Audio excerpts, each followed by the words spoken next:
Kids and wine are both shaped by how they're nurtured, the environment, patience, a little bit of grace, a little bit of aging can turn chaos into something really beautiful. And kids and wine are the same thing. They both require patience and they both can stain your carpet. Yes, I have the evidence of both things. Electricast. Welcome to Season 4 of Transforming 45. I'm your host, Lisa Boat, and this season we're stepping fully into our power. The heat, the hormones, the heartbreak, the healing. This is midlife, raw and redefined. Each episode, you'll hear stories of humans who are rewriting the rules, reclaiming their bodies, their desires, their voices. This is where we stop shrinking, start shining, and remember who the hell we are. Because midlife isn't a crisis, it's an awakening. Let's get transforming 45. Hello, welcome to this week's episode of Transforming 45. This week is a really interesting conversation. I have been looking forward to it. So, from Hollywood red carpets to the world's most iconic champagne houses, today's guest has built a career around celebration, but now she's turning that lens on something a little messier. Danielle Frank is a luxury wine insider with over 20 years at brands like Moet, Hennessy, Clicquot, and Dom Perignon, and the author of A Wine Lover's Guide to Parenting. Man, this is right up my alley. A witty, surprisingly insightful take on raising kids through the language of wines. Danielle, welcome to the show. I'm so glad you're here today. Thank you so much for having me on your great podcast. All right, so kids, wine, to the average observer, someone may not see the connection between those two things. So tell me about the moment you saw the connection between raising wine and raising children. Yeah, well, actually, I was watching my niece and nephew. This was about over 14 years ago. So they were young kids then. And although they're great kids, obviously every kid has the propensity to whine a little bit. And I said, Aunt Danielle drinks wine. She doesn't listen to wine. And from there, the idea came to me because, you think about it, kids and wine are both shaped by how they're nurtured, the environment, patience, a little bit of grace, a little bit of aging can turn chaos into something really beautiful. And kids and wine are the same thing. They both require patience and they both can stain your carpet. Yes, I have the evidence of both things. Could you read us a chapter from your book so that people can get a sense of the tone right from the get-go? Because it's a big idea, right? So I'd love to hear a little bit from the book. Yeah, thank you. Yeah, so the idea with this book is, I started to see working in the wine industry and being a wine insider and also heavily involved in a lot of kids' lives. I'm a dedicated aunt. I'm an auntie to so many friends' kids. I was a bonus mom for many years to my ex's kids. So I really started to see the fun parallels with certain words and terminology. And so this book, every time I use a wine terminology, I give the definition as well. So it's written like a children's illustrated rhyming book, obviously made for adults because of the thematic of wine. But this chapter I'll read is you don't want your kids to ferment. So in wine terminology, ferment is turning sugar into alcohol. So if you think about sugar, something sweet, alcohol can be a little harsh. And this is about not wanting your kids to turn it from something sweet into something harsh and biting. So it's about teaching your kids manners. Manners, manners, manners are the key to it all. These lessons need to start even when they're small. Teach them this from day one before they start to crawl. You don't want your kid to be the sour grape in the bunch and turn into a spoiled brat that kids want to punch. When they start talking, make sure they know thank you and please, and to always say bless you when they hear someone sneeze. Please and thank you are an absolute must. Without that, your child's a total bust. There's nothing worse than a child who has behavior that is crude, because it'll continue as they're older and become someone who's rude. People don't take kindly to and aren't nice to those with attitude, because it's very off-putting and puts others in a bad mood, oftentimes causing confrontation and leads to a nasty feud. Wanting to put a little bit of poison in your child's food. Is that really how you want your kids to be viewed? Wouldn't you prefer that there's someone who's wooed? Without manners, they'll ferment and turn into someone harsh and biting. They may turn into a kid who's rude, obnoxious, and always fighting. So teach your kids some manners and to have some heart and soul. Without that, your kid may well turn into an a-hole. That final line is hysterical. There's a lot of quick one-liners like that in there that hopefully gives everybody a a little chuckle. That's the idea of this, is to give parents permission to, and nurturers just permission to laugh through the chaos. Yeah, and that sense of humor is really important and a little bit of playfulness, right? Because we can get very, very serious about everything that's happening. And I'm wondering, how does your role of observing parenting perhaps give you a different perspective than someone who is like in the thick of it? Yeah. I think, I get the best seat in the house, right? I get to witness all the triumphs, the chaos, the tantrums, but without the 3 a.m. wake up calls. I think, being so invested in so many of these kids' lives, I'm obviously interested in their well being. And, always say, I've heard parents trade war stories like battle hardened soldiers, on the battlefield. And sometimes when you're in the trenches, it's not so easy to see that the grape juice you're drinking can someday turn into a fine Cabernet. And sometimes when you're deep in it, as an outsider, I just bring this different lens of compassion, empathy, and humor, because it is easy for me on the outside just to take a fresh breath, to take a fresh perspective and see the just, fun parallels. And, one of the chapters in there is about you don't want your kid to be a mulled wine. And, mulled wines are served, they have spices, they're spiced, they're heated up, sometimes served as a punch. So this one has a little bit more serious tone, but it's, about make sure you know who your kid is outside of the home, right? Like make sure they're not being a bully and they're packing a punch at school. And so, a lot of parents that I've talked to after releasing this book have said the same thing. Like that particularly hit home because sometimes when you're in it, you don't want to believe that's your kid. It's, not my kid.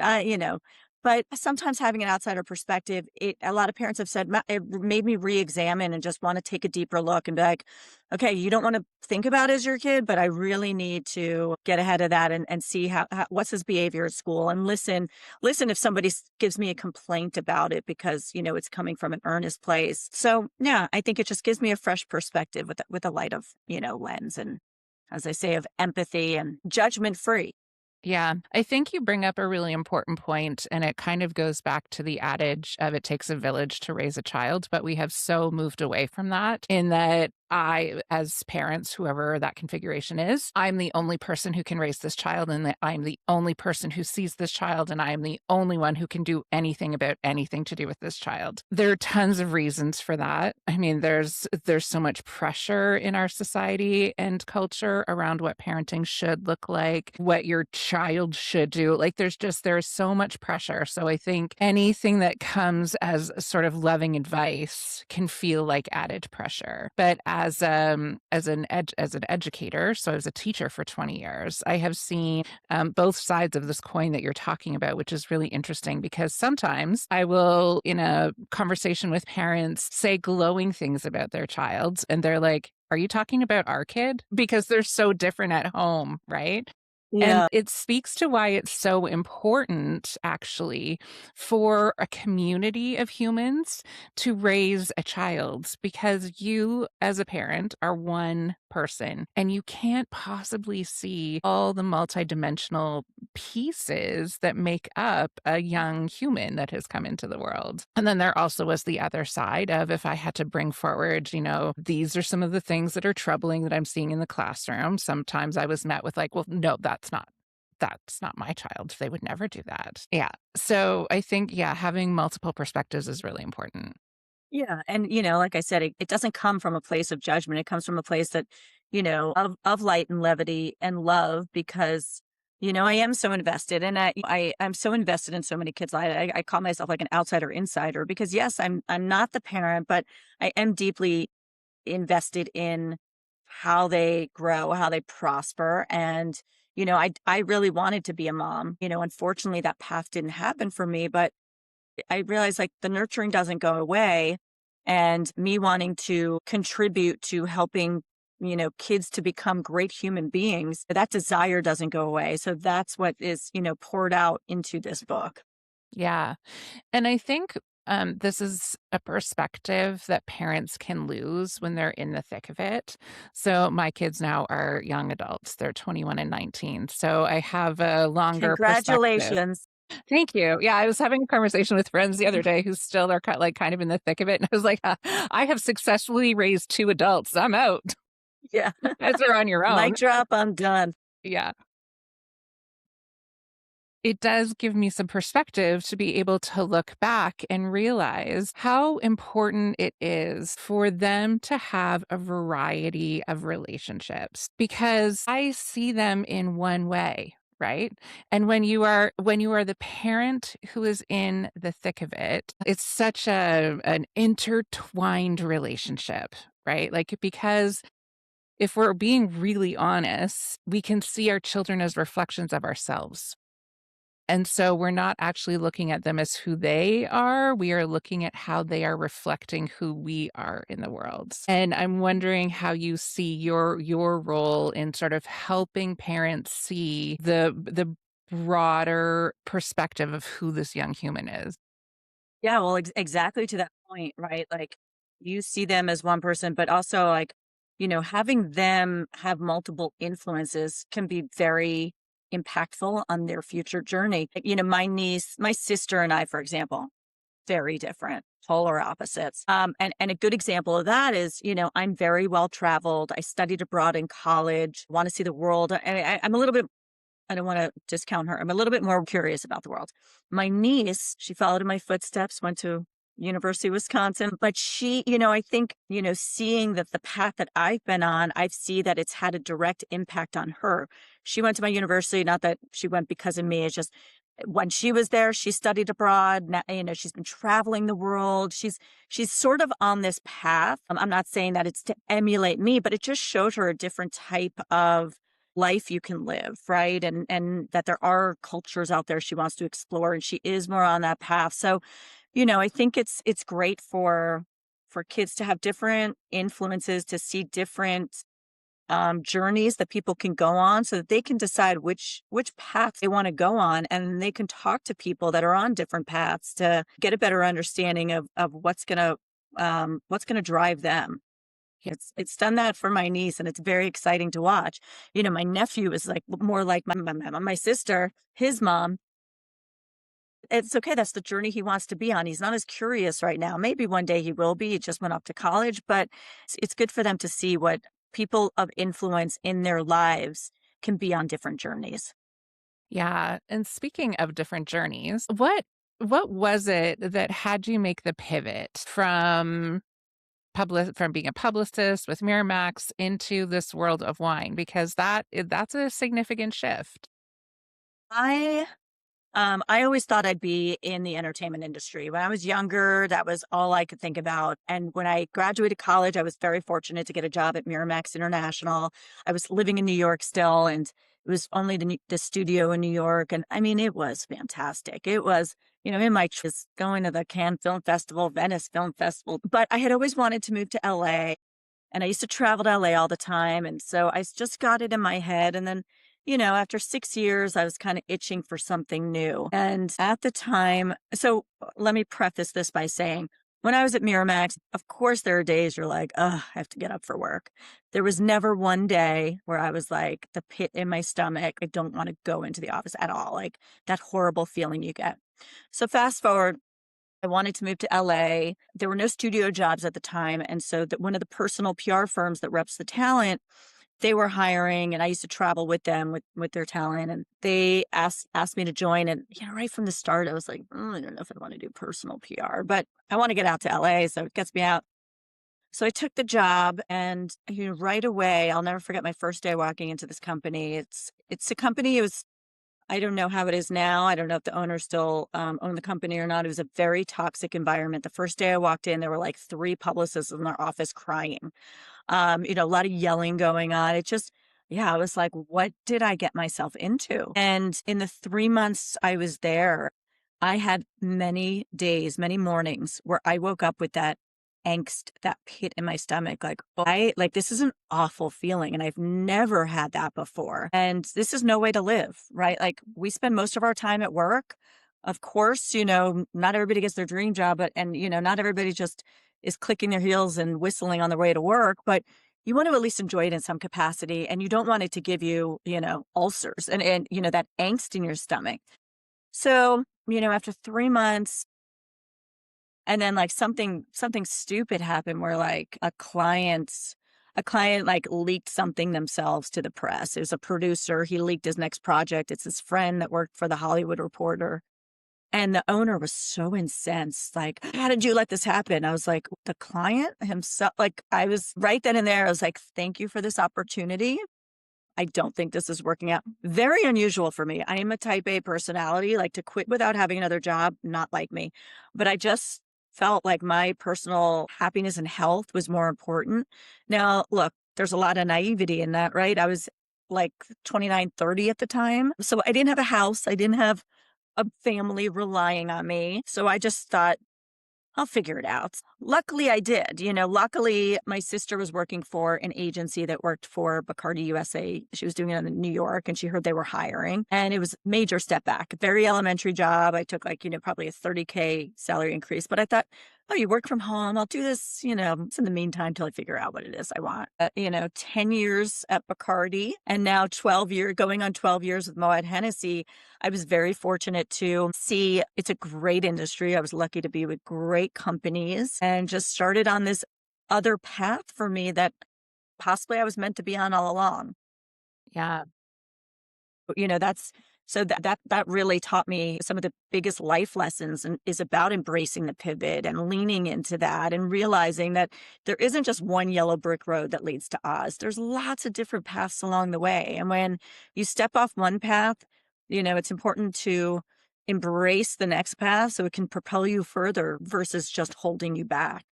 Yeah. And what I'm hearing in your story are a couple of things, but one, resiliency and the willingness to take risks and to trust yourself. Is there anything from your own growing up experience, so the experience of parenting that you had, that you think helped foster those things in yourself?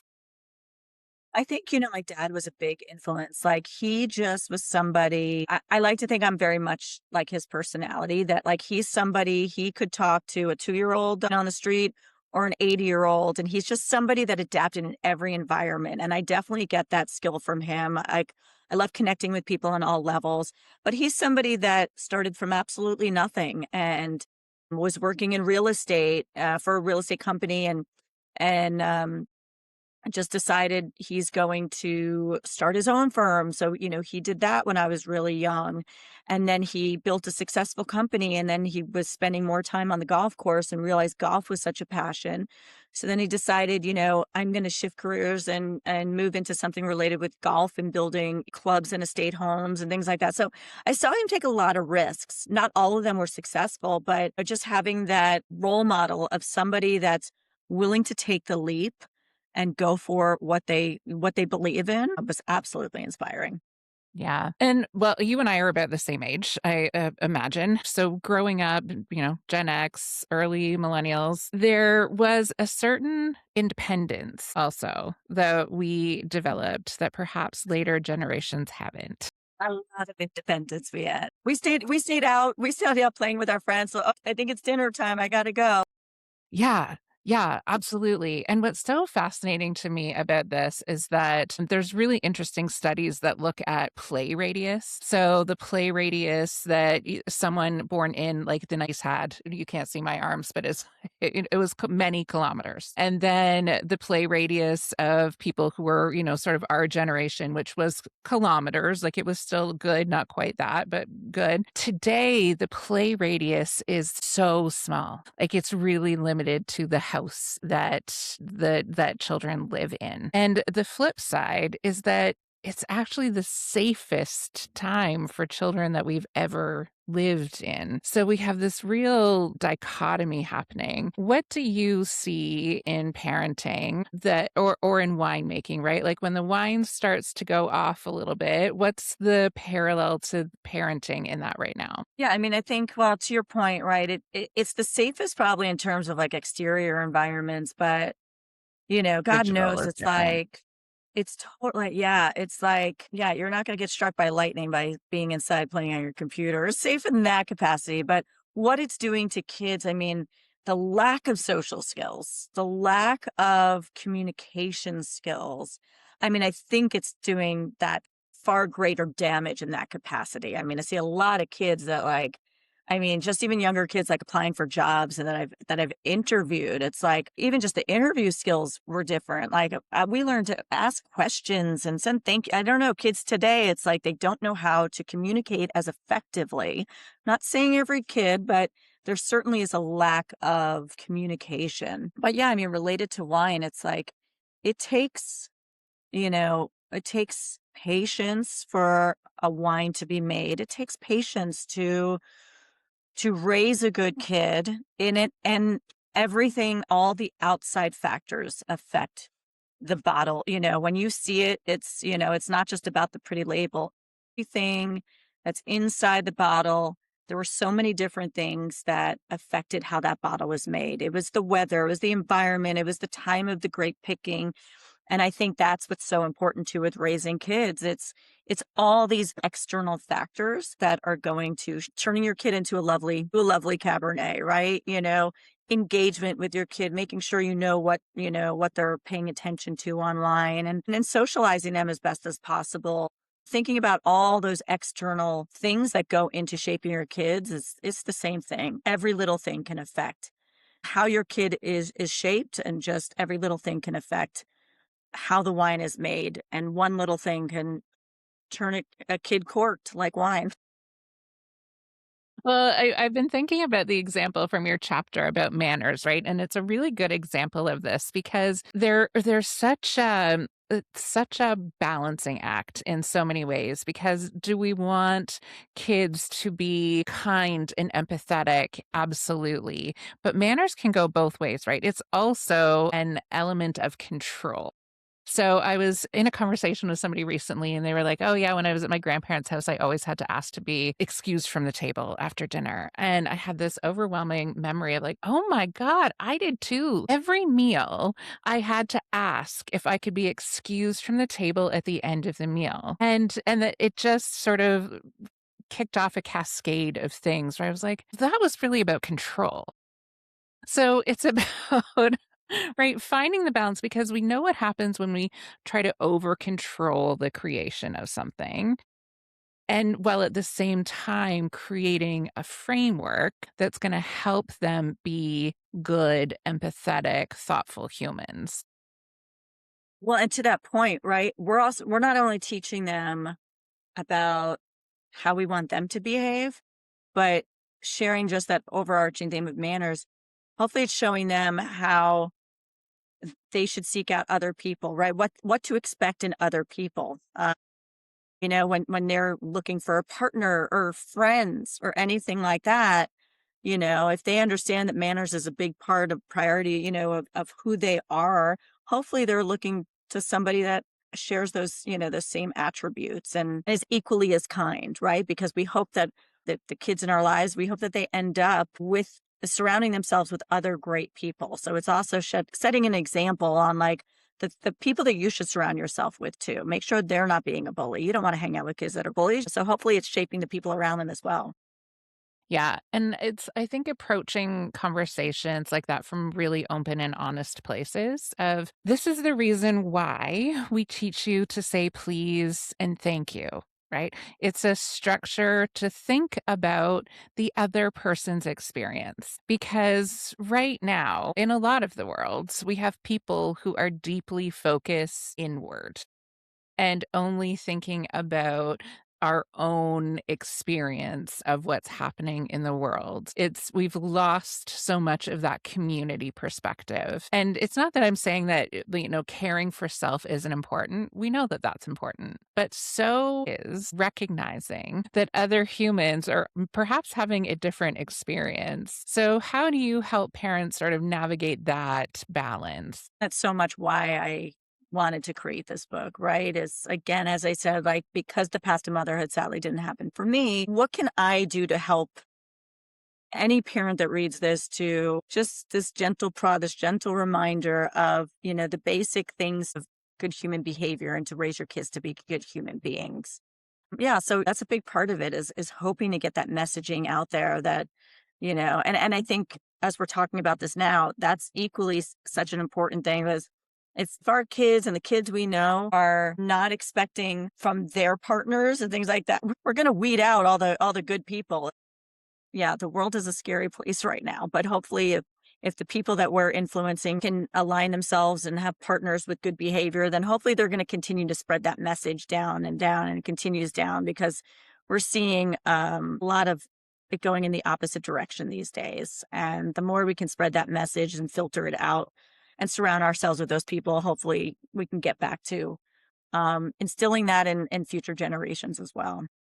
I was having a conversation with a new acquaintance, and we were also talking about parenting. And one of the things I was thinking about, and again, this goes back to my kids being older now, is realizing how short the time is really when they're children. But there's so much focus on creating perfect childhoods for kids at this juncture in time. The expectations are completely unrealistic, unattainable, and quite honestly toxic for everybody involved because parents are holding all this pressure of having to create this magical experience every freaking day. And it's not giving kids the opportunity to just be children because when you are creating magical experiences all the time, there's an expectation of performance for what you expect from your children. And that creates a really tough dynamic between parent and child as you get older. Because the very hard truth about parenting is the majority of your relationship with these young humans that you have brought into the world will be with them as adults. But that is not a perspective that is really talked about in the parenting world, especially when you have young humans. And I was thinking about it when I was looking at this quotation of yours is sometimes the best thing you can do is step back and let it breathe.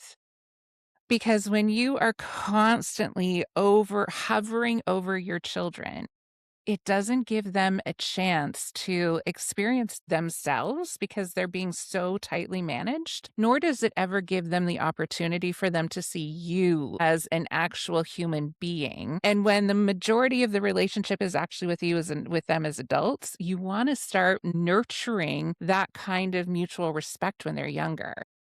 Yeah, I mean, yeah, like you said, that one of lesson two is much like a fine wine, a kid needs to breathe because that's the point. And that's also why I wrote this as a children's book, right? Because it's a great gift for somebody, great baby shower gift, by the way. Pair this with a little onesie, get it for everybody you know. But that's the point is I hope that, young parents, first time parents, or just, it's written like a children's book because it's meant to be right from the start.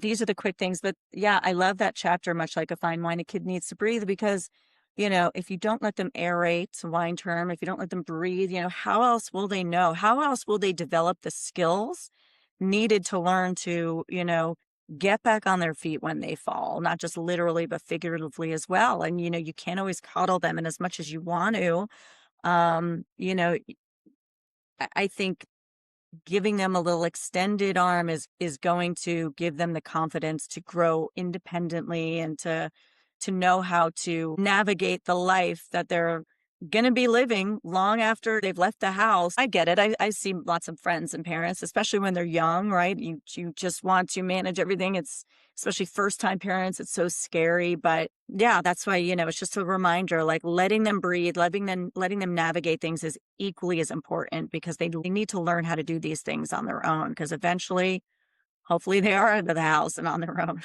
Yeah. Hopefully they're not sleeping on your couch at 30. Yes. One of the other quotations I thought was really interesting was, you don't always get what you expected, but that doesn't mean it's not exceptional. What does that mean for you? I think it's easy for not just parents, anybody, even for yourself. If you set expectations, I mean, you're going to set yourself sometimes to fail, right? Like we're never going to be able to accomplish everything we want to do. And if you just set clear expectations, then you are potentially likely to set yourself up for disappointment. I think, you can have goals like for any of us, not just your kids, but for yourself, you can have goals. But I think it's recognizing not whether you achieve the goals, but how you navigated it, right? Like I think about my career pivots. I think about a relationship pivot. I was engaged. I was going to be married and then I broke it off. And so thinking about that you might look at that as failure or loss of momentum, but in reality, transitions, pivots, change in movement, it's change in movement. It's not collapse. It doesn't mean failure. It means evolution. And you don't stand on a bridge forever. You cross it intentionally, and you can set your goals. Like same thing when I thought I'd be in the entertainment industry forever. I shifted gears and now I've been in this fabulous wine and spirits industry for how long? I think also working in that industry inspired me to write this book. If I just focused on the what didn't happen, oh my God, I thought I'd still be working in the entertainment industry. What a life of who wants to live a life of regret? Instead, I've never had the what ifs or I should have. I've always felt so fulfilled with every new path I've been on because I've seen the beauty in what has become of it. I've seen the beauty in realizing that, your life can have different journeys. And if you embrace it, you can propel yourself forward. And it's been very fulfilling. Setting too many expectations, even for your kids, parents that say like, my kid must be a doctor or a lawyer. Right? You're putting pressure on them. One, what if they fail? You're setting them up for major disappointment and major anxiety and angst. But like, what if they do become a doctor? And what if they hate it? Is Uh-huh. that the life you envisioned for your kids?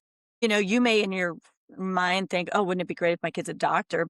Letting your kid evolve and blossom like a flower and, open up like a bottle of wine and do what they want to do and path, you may see that the journey your kid ended up being on, is something you never imagined, and it's wonderful. It's wonderful to see your child turned into, a physicist or an author, a whatever it is, and they're blossoming in their career, but most importantly, they're happy. They're a fulfilled human being because Yeah. ultimately that's the joy of life is looking at your life and feeling really fulfilled with the journey that you've been on. Yeah, I think that fulfilled human is really important. When I was pregnant the first time, I had a very wise woman in my life who also was a nurse practitioner, and she we were spending some time together, and she said, "Do you have a birth plan?" And I said, "No, not really." And she was like, "Good." She's like, she's like, as neonatal nurses and nurse practitioners, we always, when someone comes in with a really clear and specific birth plan, it is guaranteed that nothing will go to that plan. And it's navigating the grief and it's not going to my expectation that actually is harder than dealing with the care that they need in the moment. So I think that conversation I had with her actually set me up not just for birth, but for the rest of their lives. And it was that, like, I am here to create an environment for these humans to grow in where they feel loved and cared for who they are. And I can't put my expectations of what I think their life should be on them because then that's actually not about them. That is entirely about me. That's the whole point, right? You can build the framework, but if you build the how to guide, then you're setting yourself up and your kids for failure because yeah, it's nothing is going to go exactly to plan. And some people when again, I'm very type A, but I also you have to give yourself leniency to think about when I go on a trip, when I go on a vacation, I'm heading to Spain next week. Um like, I always build like an itinerary or, just an idea of like what I want to do. But the beauty of it is like when I'm walking to this one place I wanted to check out and I discover this other place, I built the framework for what I want to see in this country or what I want to do. But the beauty has always been finding the different paths, finding oh, didn't know this existed or trying this different food, not the same thing with kids, you remove the hard parts, you remove the actual plan and you build the framework. You build the framework and the guidance. But yeah, being so regimented on every step of the way, nothing is ever going to happen exactly as it should. We know Yeah. that it's called life. Yeah, exactly. So, just to wrap up our conversation, what does wine teach us that parenting books do not? Wine teaches us that there are faults. Wines have faults too, right? Wines have faults in the process. Wine has faults when you open the bottle. Sometimes you can open the bottle and the cork can get stuck inside. But you know what? There's ways to extract the wine out of it, right? You can fish the cork out of your glass. Or if you get a tiny bit of cork in your mouth, consider it a little extra protein, right? But sometimes it's not perfect, but you can still enjoy the the wine that's in your glass. And so we all have faults. There's all things, but it doesn't mean it's not going to make it a phenomenal bottle to enjoy. The faults are actually what make us who we are. It makes us the wine unique. Again with the wine, maybe it wasn't the best harvest, maybe it wasn't the best climate that year, but the winemaker saw something in the grape and still, handled it with care, blended it perfectly, did all these things, and it can still blossom into a beautiful bottle to be enjoyed.